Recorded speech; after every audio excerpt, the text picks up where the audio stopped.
Umpisa na. Ayan na. Paggawa ng musubi. Japanese snack. Yung Japanese rice.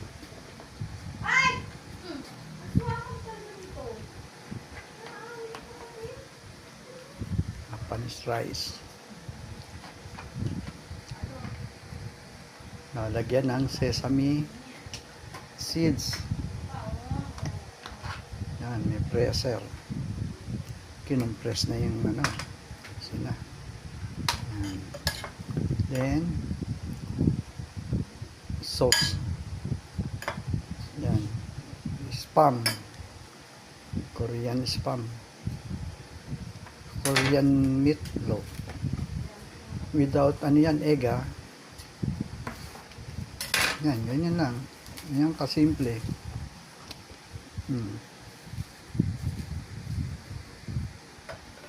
Yan yung finished product. May egg, tsaka walang egg. Meron pa kami Thai Shanghai. Ayan, nakapack. Ito yung finished product.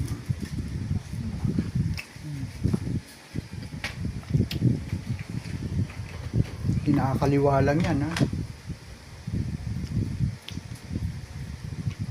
Nahaluan pala ng Japanese vinegar ba yan?